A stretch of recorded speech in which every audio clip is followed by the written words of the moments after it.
They did a study a while back where they took a basketball team and they split them up into two groups, right? Group A and Group B. Group A, for an entire week straight, they took them to the gym and they made them work on their free throws. So they put the ball in their hands, put them on the line, practice their free throws for an entire week. Group B, however, they brought them to a classroom, had them sit down and just visualize themselves going through the free throw process. Well, they tested for the results, and what happened? Both groups had the same percentage of shots made.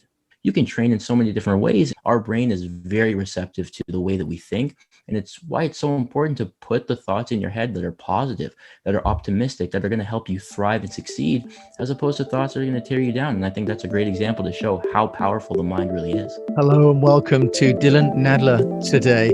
Dylan's joining us from Canada. And actually, Dylan is former captain of the Canadian national taekwondo team.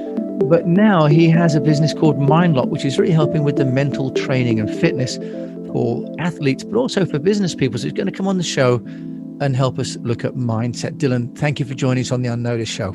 Thank you. Thank you. How are you doing, man? Mate, I'm all the well for having you on the show because mindset is really top of mind for me and for so many people that have been working alone and at home for over a year now. Can you just tell us really something about MindLock and the parallels between sport and business and athletes and entrepreneurs? Let's start with that. And how can we be locked in to the purpose and the mission that we've got every day? Yeah, for sure. So, really quickly, I believe that the mental game is the final variable when it comes to performance, right? You can take two athletes that are evenly matched in strength and skill and stamina, and there has to be a winner, right? So when everything's evenly matched, what does it come down to? And, to me, the variable is always mindset. Who's mentally tougher? Who can perform under pressure? Who can execute their game plan when times get tough, right? That's what it comes down to. And that's, what I want to focus on when I work with these athletes, especially considering it's underappreciated, right? People aren't really talking about it. People aren't focusing on it. And for me, being an athlete myself, I was always wondering, like, why aren't people focusing on this? Especially when, for me, as a fighter, I was never the tallest, I was never the strongest, never the fastest, but it was my toughness and my mental skills that allowed me to be as successful as I was. So, to have the opportunity to, take others through that, for me, it was a no-brainer. So, at MindLock, we're really developing the mental side of competition for high performance athletes. But like you said, the crossover between entrepreneurs and athletes is major, right? Like I said, in a way, athletes are entrepreneurs and entrepreneurs are athletes, right? Self-made, goal-oriented, disciplined, focused, right? Everything you need to do, you can have it. It's in the palm of your hands, but you need to grab it, right? And I think there's a big parallel between the two. And I think that's why we probably get along so much between business owners and athletes and everything in between. Yeah, absolutely, Dylan. And I think people describe being in business as a marathon, not a sprint. But obviously, there are times as a business owner that you need to sprint or you need to fight or you need to fence, right? You got all these different disciplines, actually. Like, I guess in sport, you have all these different aspects. So just tell us, where do we start? Because most of us that run a business think about cash flow, think about clients, think about marketing, right? And I don't think I've ever had a conversation with anyone about the mindset of owning a business. So I'd love to hear how we can even just approach that issue. Yeah. I mean, at the end of the day, like I said too, with being an athlete, the mindset is the most important variable, right? Without that and without being having the right attitude and being in the right headspace, you're not going to be productive. You're not going to be efficient, right? You have to take care of your mental space and your mental well-being. A lot of times people put it at the end. They say, well, if I can accomplish A, B, C, and D, well, then I can be happy. Then I can take a chance and relax and reflect and kind of go from there. At the end of the day, if you're not prioritizing your happiness first, well, your business is going to suffer, right? Because you're not able to give your best every single day, right? And I think that's a big kind of curve that we need to understand as business owners is if we just keep pushing happiness and all those different things at the finish line, if we don't get there by, making, hitting the numbers that we want to hit and doing all of those business things, well, what's the side effect and what's the downfall? Our happiness, right? Whereas if we prioritize happiness first and we prioritize reflecting on ourselves and taking those mental pillars, well, we're going to be in a much better space to attack those business goals. And even if we don't get there, we're going to be much better people because of it. So, Dylan, does that then start with needing a sense of purpose? Because if you have purpose, and you're working towards that gives you happiness? Is that where that starts? Because happiness in itself is a byproduct, isn't it? It's not something as an end in itself, right? It's what happens as you move through tasks. How do you help business owners and even athletes define what that's going to look like? For everybody, it's different. For a lot of people, happiness comes from gratitude, right? When you're able to take a step back and, really be appreciative for everything that you have in the moment and kind of taking a second to not worry about the future, then you can take a second to be grateful. And when you're grateful and you understand, the privilege that we have in this, very day, in this very moment, well, all of our big problems don't feel as big anymore, right? And for me, growing up as an athlete and kind of going through my entire athletic career, it was almost like living an entire life already. So that when I transformed into business, I was able to look back and reflect on a lot of things that, I wanted to help me. So, for example, when I was competing, I was the type of person where I would never really pat myself on the back, right? I would go through, these tournaments and have great performances, but there's always more, right? There's always another event. There's always another fight. There's always something to train for. So I never really let myself enjoy those experiences. And, that was something that I regretted later on, going, well, I did so many amazing things, traveling around the world, fighting against Olympians, doing some crazy stuff. And I never really let myself enjoy it because there was always the next goal. So I told myself, and I made a promise for business, when I'm building my business, I want to make sure to appreciate every small win, right? Because if I can appreciate every small win, I'm going to get there either way. Because I do believe, business wise, success wise, I'm going to be successful, no problem.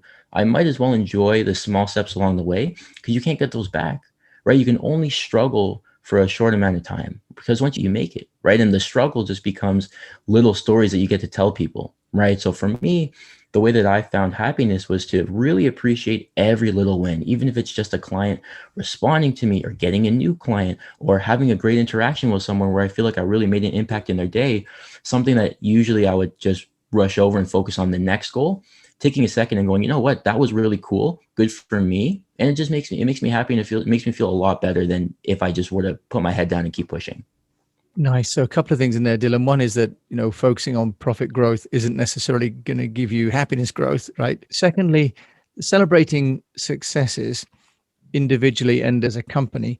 Any tangible ways that you can do that? Because sometimes these are quite fleeting moments, right? You sort of move on to another email. Do you have any practices that you can share from the MindLock program that we should be thinking Yeah, about using? for sure. I mean, one of the biggest things that I get all my clients to do is to set micro goals, right? Like daily goals. I mean, we go down from long term to short term to training to daily, and we kind of hit everything on the line. But setting goals that you can do every single day. I think sometimes we really look far and we say, here's where I want to be in 10 years, or here's where I want to be at the end of the quarter. When in reality, some of the most important things are the things that we can do today, right? Even if it's really small, even if it's just sending a few emails or responding to the thing that I, have been kind of pushing off. And by doing those things and by setting micro goals, number one, it gives you a sense of success every day. Like, okay, no matter how bad I feel like my day went, at least I got to check off these boxes of the things that are important. And you get to feel a sense of relief. Like, okay, you know what? I defined success as A, B, and C today. I was able to check it off. Even if I had the worst day ever. Other than that, because I got to check off those boxes, it was a good day. And I think sometimes we need to bring it really small because as business owners, we think really big, right? We always want the next big thing and we're striving for greatness, which is amazing. But you have to match that on, the actual hard work side with what can I do today? Not only from a performance goal side of the things I want to do, but an attitude goal side of how do I want to feel, right? How do I need to feel today to make those things happen? And a lot of times we neglect that, right? Not just what do I want to do, but how do I need to feel today to make that happen? And I think that's a really good point about how our approach to the day, almost like landing a plane, if we're not lined up to the runway, it's going to be a rocky landing, right? So, can you help us to understand maybe some processes or some practices that you've got within MindLock to help us? Because each day we wake up and then we have to go to work. For most of us, it's not even that far anymore. It's at home or in an office nearby. Dylan, how do we prepare ourselves for that attitude that will enable us to be successful, even just at one small thing per day? Yeah, and I think a lot of people have been doing this even before COVID, and now with quarantine, it's becoming, amplified. Is really feeling like you're just going through the motions every day, right? You wake up, you go through the motions, you kind of clock in, clock out, and you go to sleep. Now, how do we separate that, right? And, a quick visualization exercise you can do is, before you start your day, close your eyes, take some deep breaths, and really visualize yourself going through the different aspects of your day, but incorporate as many senses as you can, right? How are things feeling? How do things smell, right? Incorporate all the senses and really put yourself in the mindset that you want to be in while you're doing those activities. So, for example, I might have a few sessions this afternoon. So if I were to visualize and not just imagine myself doing them, but imagine myself feeling great while I do them, right? Being energized, being focused, being on my game. And I'm really setting the expectation for that so that when I'm done my visualization and I carry out throughout along my day, well, now I have a reference point to tie it to. Well, how do I feel now compared to how I felt in my visualization?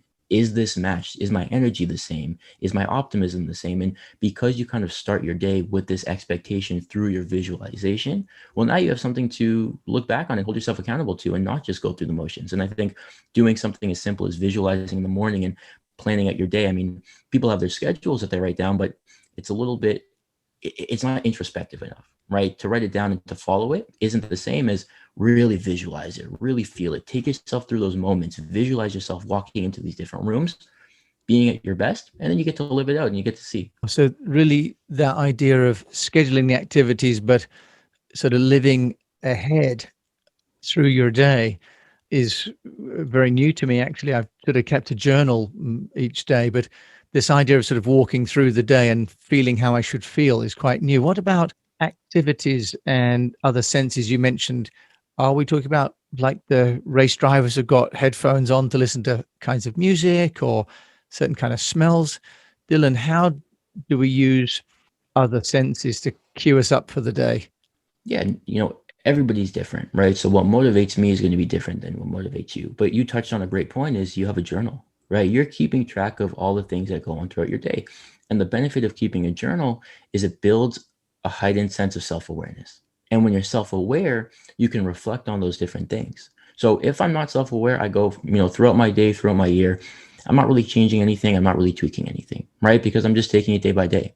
Whereas someone like you, for example, you have a journal. So I don't know how often you go back and you look at the journal entries, but let's say you do it once a week or once a month.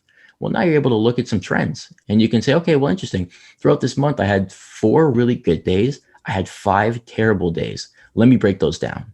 And through breaking those down, you're able to see, okay, what did I do on those days when I thought that I was really successful? And what did I do on the days where I wasn't? Were there people I was talking to? Did I have some good phone calls? Were there specific songs that I was listening to? Did I take a walk on those days? And you get to see it almost like a scientist collecting data as opposed to anything else, where you look at the variables, you manipulate the variables, but only through the reflection piece, like you said, is how you're able to build that self-awareness. So a lot of people say, well, how can I be more self-aware? You have to document your progress, right? And it's not hard.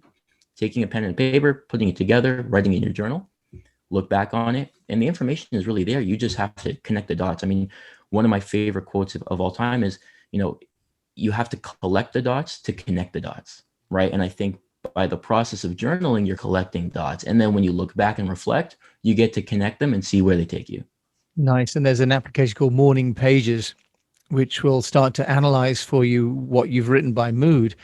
What about the taking that best steps and getting the mindset ready for your team, Dylan? Because many people are trying to motivate team members that they're not seeing. Can you share with us some wisdom from MindLock about the mental preparation for the organization, not just the individual?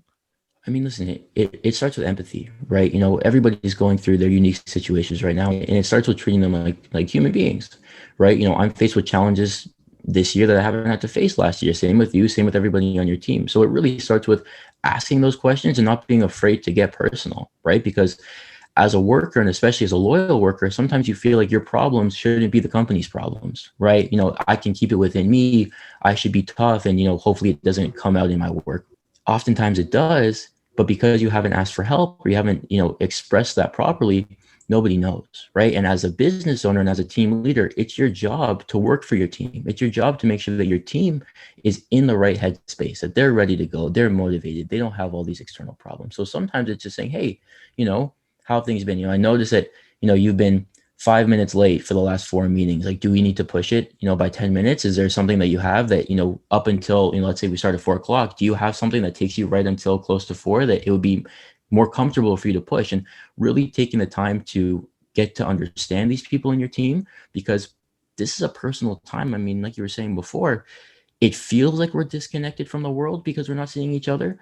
But in a way, we're more connected because, like you said, if I would have done this podcast and I would have seen you in your office and you see me in my office, what do we really know about each other? But now I know that you have this sick cabin, right? You have some cool sculptures in your corner, bright painting behind you. I have a bunch of sports cards up here. Yeah. I have this in-sync collectors action figures thing right there. Like, Yeah. we're learning more about each other in a way from doing this from our homes than the alternative. So treating your team members like family, really understanding, what they're going through, what their problems are, and empathizing. And that should be the first step to any, productive relationship. So as an entrepreneur, we need to get our own day organized and then be a coach and facilitator for the members of our team that might be struggling, it sounds like. And what about, Dylan, the ideas then of dealing with anxiety? And for example, the show is about being noticed and getting noticed. And when I work with clients talking about media interviews or presentations and pitches, can you give some guidance on how you've managed to overcome anxiety of performance? Maybe you didn't have that, but most people suffer from if you like showtime anxiety. Can you share with us how MindLock and your approach would get people through that? Yeah. So, in terms of the approach that we use with our athletes that struggle with anxiety, it comes with building up a lot of the pillars that we already spoke about, right? Positive self-talk, visualization, really putting yourself in these experiences and visualizing the way that you want to perform and the output that you want to see, and then kind of reverse engineering it. So saying, okay, to me, an optimal performance looks like this. Well, how can I break that down in the training process leading up to it, in my days leading up to it? And you kind of reverse engineer it where you figure out what makes you comfortable, understanding that, what am I really stressed about? Am I stressed about underperforming? Because I can control that. Am I stressed about what people think of me? That's a little bit different, right? So it starts with asking questions of, well, it's not enough to say, well, I have performance anxiety. It's, well, what are you anxious about? And you have to ask yourself those questions, or maybe have somebody ask you those questions in order to really get to the root of it, because everybody's different. And I mean, for me, one thing that kept me confident even throughout, media and interviews and stuff like that is remembering that, like, nobody really cares, like the way I think about it is back in like elementary school, right? If, there were times where I'd have to do a project or a presentation in front of the whole class and I'd be nervous, right? I'm like, everyone's staring at me. The teacher hasn't told me to start yet. And it's just like really awkward, kind of Yeah. interaction. And a lot of people are like that. But for me, even from a young age, what I reminded myself is like, wait a second, these people in my class, they're not judging me. They're more worried about their own presentations that they have to do after me. Right. So it looks like their eyes are on me and it looks like that they're judging everything I'm about to say. But really, they don't even see me. They're so caught up in their own anxiety that I'm just kind of here presenting on my own. And when I saw it from that lens, it made me feel a lot more free. I'm like, okay, I'm in front of all these people, but really I'm not in front of anybody because nobody cares too much. They're worried about their own stuff. And when you realize that everyone's always worried about their own stuff, well, now it takes a big weight off your shoulders and you can just focus on what you have to focus on. Right. And presumably, from an entrepreneurial point of view, if you're thinking about what's worrying other people, that becomes the opportunity to serve and drives your business. For sure. And in terms of the sort of way that people can build this mindset into their business life, do you recommend that people have got this written down, for example? Is there a kind of a workbook that people should have within the organization, Dylan? How does it become part of the daily culture for the individual, but also for the organization? Because you want alignment, don't you, really, of the whole team, as you would in sport? Yeah. Well, when we consult, after every session, we'll go through either a worksheet or an activity or an assessment, and that gets sent to them right away. So they have it instantly, right? As opposed to having to do it any sort of way that kind of has friction and it's a delayed process. They get those information sheets right away. But in terms of not even doing it that way, like you said, there's tons of tools that you can incorporate into your business, whether it's just journaling, right? Journaling after every work day or work week or after every, kind of team meeting, whether it's taking some time to reflect on your own self-talk, right? An activity that I have with my athletes is write down a list of all of the negative self-talk statements that you say to yourself and let's translate it into something positive. So for example, one of the most cliche ones is translating I'm nervous into I'm excited, right? And the reason for that is the same bodily, physiological functions. When you're nervous, your body responds in the exact same way as it is when you're excited, but just changing the label changes your interpretation of it, right? So sometimes going through those types of things, right? Feeling like I'm tired today, I don't feel like showing up, I'm nervous, all of these negative self-talk statements that, number one, people aren't even necessarily aware that they're thinking. Step two is understanding it, having the awareness, and then translating it into something positive that ends up motivating you. So whether it's a goal setting sheet, whether it's a self-talk activity, whether it's taking 5 minutes before a meeting to really visualize yourself in the place that you want to be in, it's about being intentional, and it's about really prioritizing your mental space as opposed to pushing it to the end. And I think that's what I said at the very beginning is we need to really flip the script here. We have to put the mental side, these brain neurological functions and our attitudes first, because when we can set that up as the foundation, everything that we grow on there is amazing. Whereas vice versa, if we're trying to build on this rocky foundation and hopefully get to a place where we feel satisfied, it's just a broken system. And I think that's where a lot of people are struggling. Dylan, you sound like a man that can help a lot of people that are struggling with your amazing wisdom. Dylan Nadler, if people want to find out more about you and MindLock, where can they come? Thank you, man. Well, you can check out my personal page on Instagram is at Dylan Nadler with an underscore. And then for the business page, it's MindLock with an underscore as well. So you can check it out on Instagram. I'd say Instagram's our biggest social media platform. I also just started a podcast called Locked In with Dylan, and you can find it on YouTube. You can find it on Apple Podcasts, Spotify, everywhere you get your podcast. And I've really been using that as a good place to have these conversations with people in the industries, right? Whether they're a pro athlete, whether they're a sports agent, whether they're a coach, and having these conversations. And instead of doing it behind closed doors in the format of a session, doing it for everybody to watch, where you can really learn from these things we're talking about. So for me, that's been a really cool twist that I've done, over the past few months. Nadler, thank you so much for joining me from Canada. Really enjoyed our conversation. So thank you to everyone who's joined us on the UnNoticed show. You've been listening to Dylan Nadler, who runs a company called MindLock, and really an inspiring tale of putting happiness, but also your mindset first. And if you put that part first, then the rest of your business success will follow. So thanks for listening to this episode of the UnNoticed show. And until we meet again, I wish you the best of health, a profitable business, and a happy and productive mindset. Thank you.